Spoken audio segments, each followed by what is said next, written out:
Hey everyone! Welcome back to Cattaleya English channel. Today we are diving into the world of English grammar and we are tackling one of the most fundamental tenses, the present simple tense. Whether you are a beginner or just need a refresher, this video will break down the formation of the present simple, so you can use it with confidence in your speaking and writing. So grab a piece of paper and a pen and let's get started. We begin with affirmative sentences for all verbs except to be. Here we have the division of our subjects into two groups. Group 1 includes they, we, you, and I. Group 2 consists of he, she, it. Once we have the subject from group 1, then we have to add the predicate or the main verb without the particle to. Let's see the example. I to drink water every day. I is our subject and it is included into group 1. It means that we have to omit the particle to and just use the verb drink.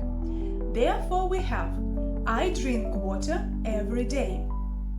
On the contrary, if our subject is from group 2, the predicate or the main verb goes without the particle to. However, we should add the ending s or es in the affirmative sentences. To demonstrate, let's check the example. Jane to drink water every day. Jane is the subject. We understand that Jane is she. For this reason, we have group 2. We omit the particle to, but we add ending s or es to our verb.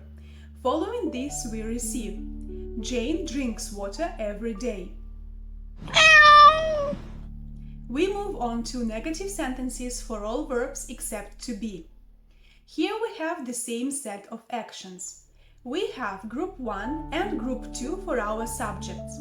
If our subject is from group 1, then we add the auxiliary verb do, the negative particle not, and the predicate or our main verb without the particle to. Let's see the example. I not to drink water every day.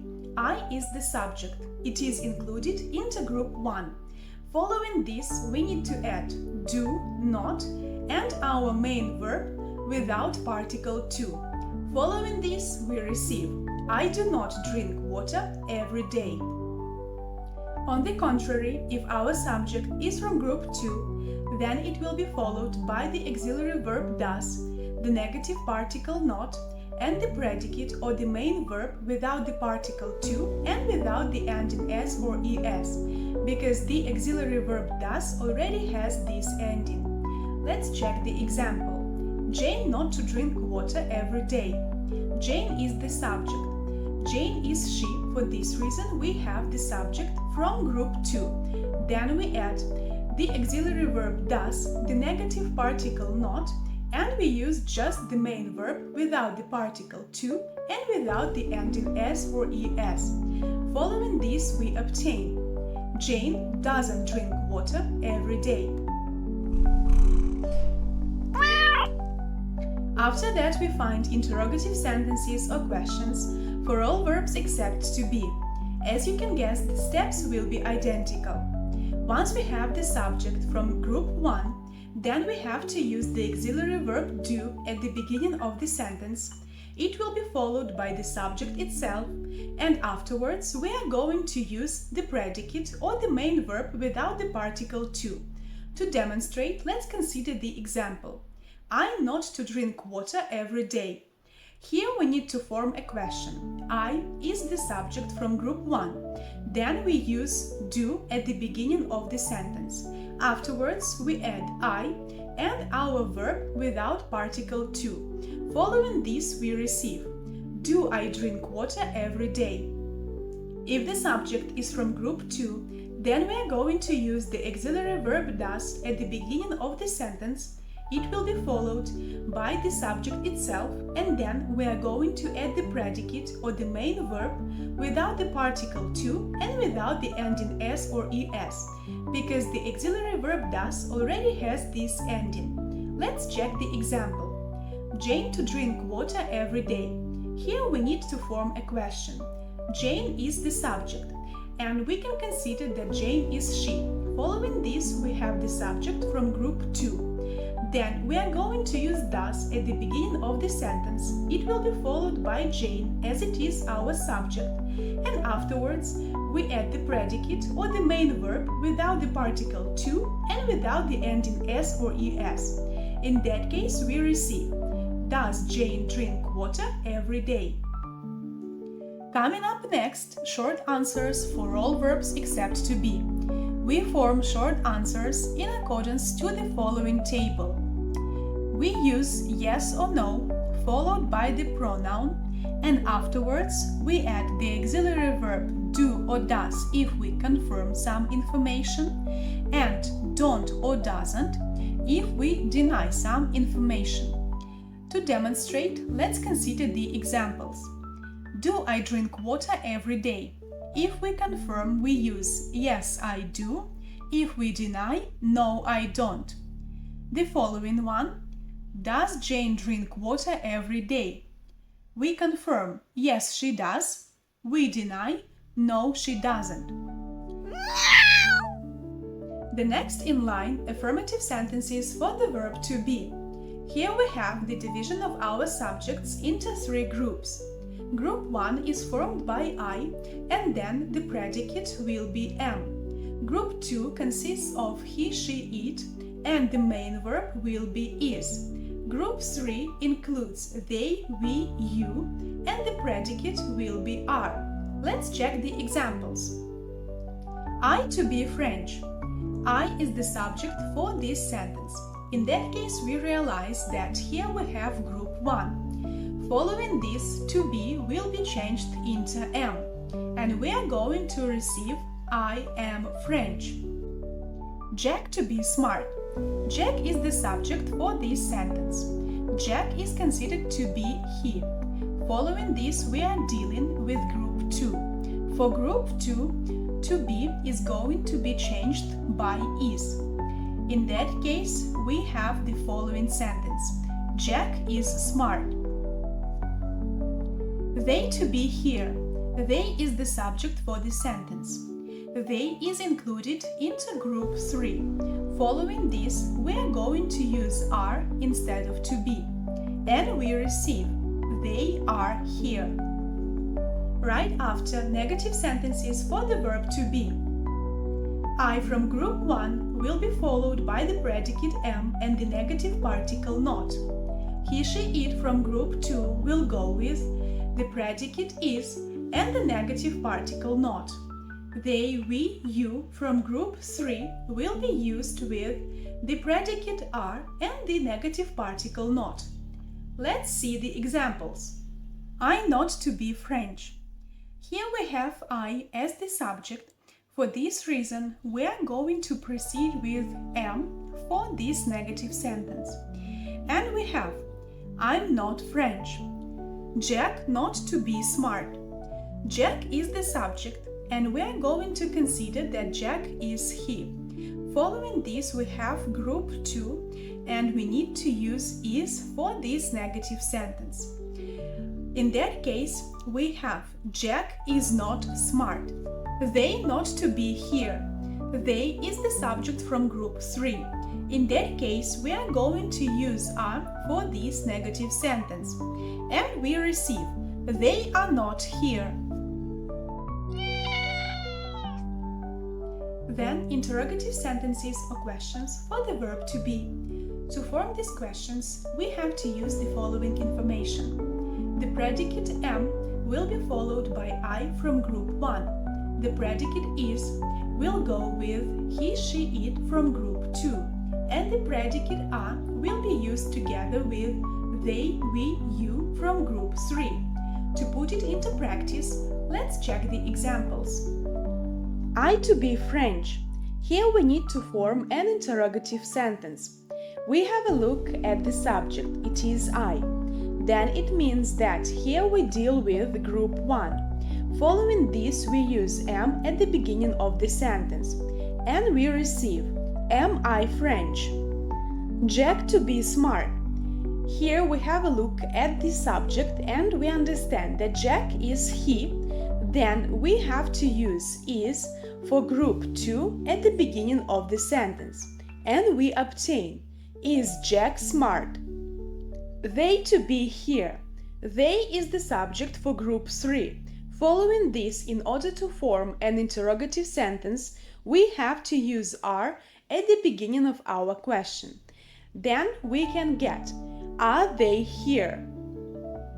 We cap off this part with short answers for the verb to be.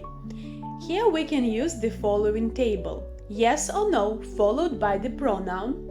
Then we can use the auxiliary verb which is relevant to the pronoun, and afterwards, if we deny some information, we can use the particle not.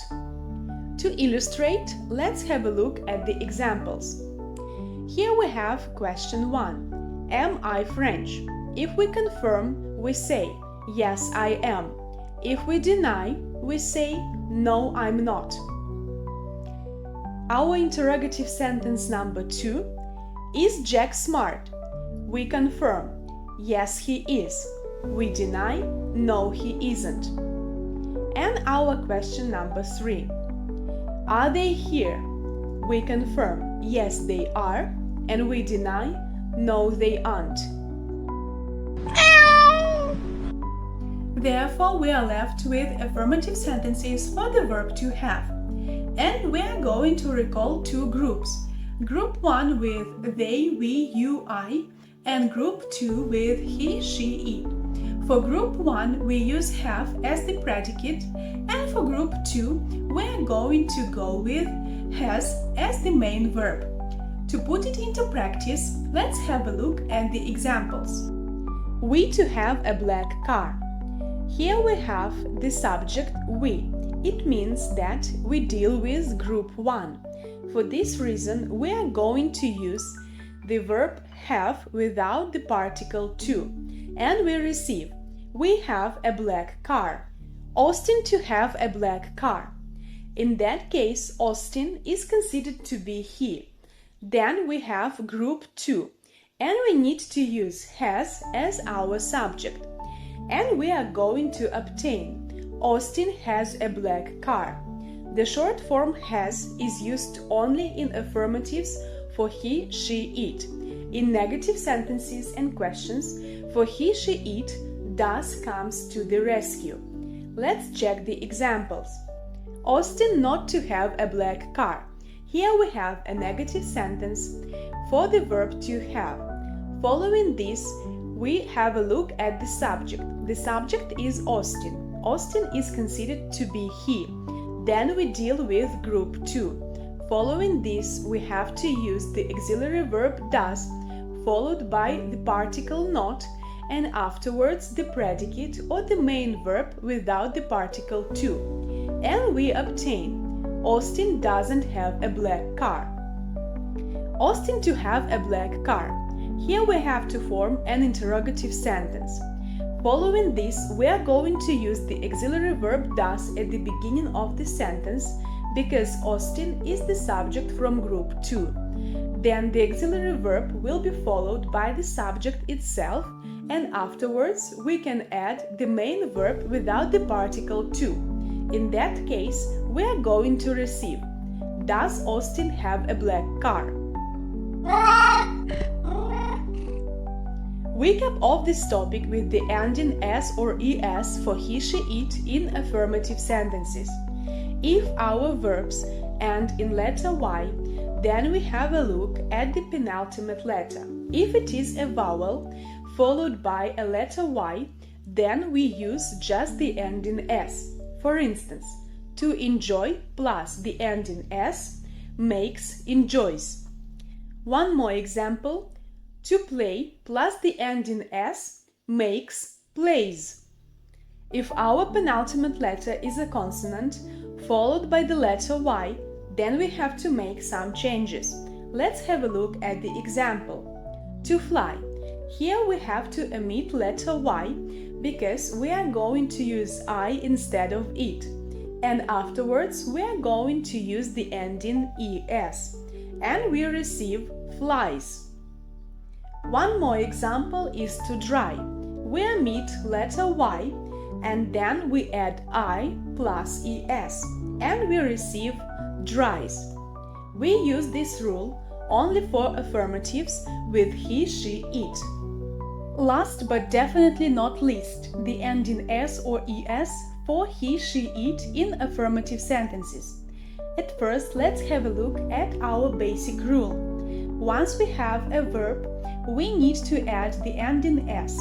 For instance, to take plus the ending s makes takes, and we pronounce the ending s with the sound of s because k is a voiceless sound. Then, one more example. To cut plus the ending s makes cuts. We pronounce the ending s with the sound of s because the sound t is voiceless either. Example 3. To blame plus the ending s makes blames, and we pronounce the ending s with the sound of z because the sound m is voiced.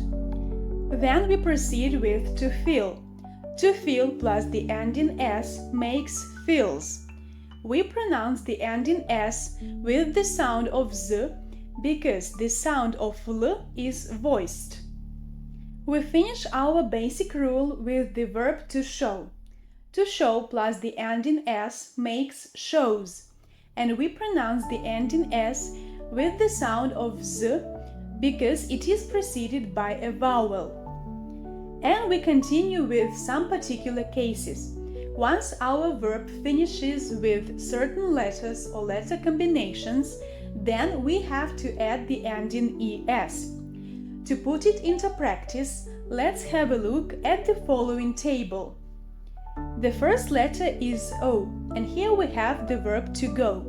To go plus the ending es makes goes. The following letter is X, and our example is to fix. To fix plus the ending es makes fixes.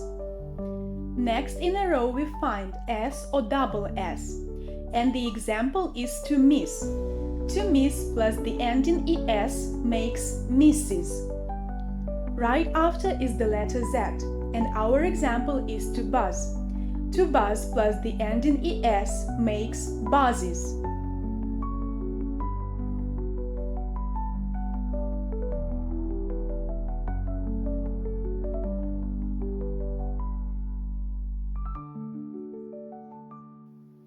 Therefore, we are left with our second letter combination, C plus H or the sound of ch. To vouch plus the ending es makes vouches. We use this rule only for affirmatives with he, she, it.